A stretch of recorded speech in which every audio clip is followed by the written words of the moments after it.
Imagine that you are the person who was carrying that large window pane that now lies in shattered shards around your feet. You look at the pieces in dismay because you realize that you can no longer put these pieces back to their former smooth, translucent self. But suddenly, a smile lightens your face. You smile because you see forms of mosaic art that these pieces of glass can form. You see that because now you're looking at the spaces between the pieces of glass. I'm Dr. Frank Douglas, the CEO and founder of Safe Haven Dialogues. I'm also the host of the Reframe for Resilience podcast. In this podcast, we engage guests and discuss situations where they use different approaches to solve problems. In short, where they reframe the problem. And we also try to understand how those approaches helped with resilience. Welcome to another episode of Reframe for Resilience. Today's guest is Miss Leslie T. Tolliver. She's an attorney, and she's also an HR consultant with the Phoenix Group, specializing in training. Welcome, Leslie. Thank you, Dr. Douglas, for having me. It's always a pleasure to share my gift with the world and to be considered to be a part of a podcast such as this. I consider it an honor. So thank you. Well, thank you for being here. In our pre-podcast conversation, I was really impressed with the several challenges that you've had. Talking about reframing, I think your life has been one of several reframes. So could you share with us your journey and some of the challenges that you faced? Sure.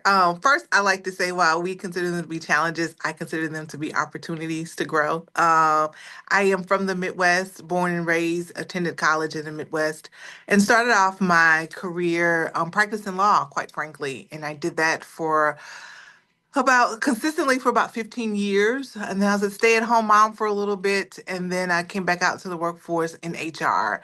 What I have consistently have both the privilege and the challenge of being a part of is being the only African American woman, particularly in a lot of rooms that I have entered into, right?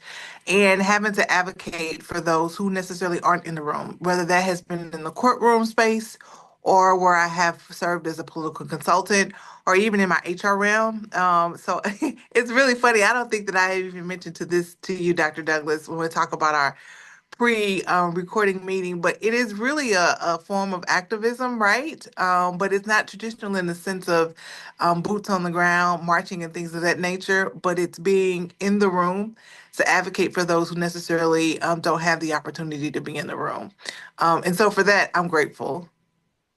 As you were saying that, I kept thinking of this statement that as a child I learned, they also serve who stand and wait. And I kept thinking, yes, they also march and protest and create change who are Hmm. sitting in the room and Hmm. and having the tough discussions. So thank you for all that you have contributed and continue to contribute. So let Thank me you. ask you this question. Given the many things that you have done, Hmm. what strengths have you developed? I think much like the podcast name, resiliency is probably one of the biggest things, right? I have won some battles and I've lost some, right? I think I spoke earlier about my adventure in politics, right? One of the things that I successfully did was I ran for a countywide seat during just some really tumultuous times in Ferguson, Missouri. Was not successful, but I also consider myself to be the bridge in terms of Well, I wasn't the African American candidate that was successful during that time. There was subsequently an African American candidate that came along. I think that I opened the door for that, and absolutely believe that it was my resilience in that aspect, right? Because I got all the conversation, both from people that look like you and I and those who didn't. Who exactly did I think I was? I didn't wait my turn, nor did I ask for permission, right? But I pressed on anyway. So I think that that's huge. And then in terms of other things that I faced in the workplace, just as an African American woman, I continue to show up, sharing my light, sharing my knowledge, in spite of. I think about just what I've encountered in terms of even in this current political climate, right? In this current day and age that we have, it is amazing how the pleasantries of water cooler conversation has subsided. uh, right? But it doesn't change the core of who I am. I think also another great strength that I have gathered is the ability to pivot, right? Because oftentimes life does not go the way that we think that it should go or way that we hoped that it would go, right? It says you want to make God laugh, tell him your plans, right? And so it's having the ability to pivot using what we perceive, not being able to see the whole picture as lemons, and turn it into lemonade. Well, it is interesting. One of our previous guests talked a lot about in her own career about pivoting uh, Mhm. and the importance of pivoting in the reframing. And Mhm. I found that actually a very uh, vivid, if you like, a vivid and powerful message to have, to have the willingness and the Mhm. strength, as well as to be able to identify the opportunities Yeah. one can when one can pivot. Absolutely. And along with not able being to identify the opportunities, but not being discouraged by those around you, right? And so you mentioned the Phoenix Group is my HR consulting firm. I started out just providing back office HR support for individuals who were small businesses, didn't have in-house HR, and quickly pivoted to providing DEI training to corporations and small businesses, not from the perspective of male and female or African American and non African American, but I dug deeper. And so my niche is around neurodiversity in the workplace and how the brain works and how our upbringing and our environment and how all of those things plays a part in how we learn and how we contribute to a particular organization. So talk about the art of pivot, but even more so of not being discouraged, because when I started explaining to individuals that this was exactly what I wanted to do and how I wanted to pivot, I often got number one, what is that, right? And number two, no one's interested in that. Well, I've got the receipts that people very much are interested in it. So when you talk about neurodiversity, you're hmm not necessarily talking about ailments and hmm challenges. You're actually hmm talking about the different ways in which we think, we view, etc.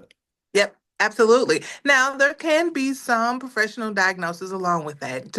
When you think of neurodiversity, that also includes, maybe an ADHD or an ADD diagnosis, or even depression, or maybe part of being on an autism spectrum, right? Yes, Those, I believe, are all superpowers, right? And if you look at the statistics and you look at the generations, many people, what I call spicy brains, or more spicy brain than not. And so you have that group of people, right? But you also have just the differences in thinking, because I grew up on a farm and maybe someone else grew up in an urban area, right? And so it takes all of those minds of all kinds, as I like to say, to be at the table, to be able to work together in a corporate setting or a business setting and actually become more efficient, because you, Dr. Douglas, have an experience and or a diagnosis, or both collectively, that I don't have, that would provide a fresh new perspective that allows for the pivoting that we've talked about in the workplace. one of the things that I get very fascinated by is voice. hmm And so often I think we lose our voice, particularly when we are faced with difficult situations within a company, within an organization, and Mhm. we are trying to be heard, and Mhm. there is a loss of voice. Uh, Mhm. you have been in many places where you've had your voice heard. What has that been like for you, the Mhm. challenge of being heard? Mhm.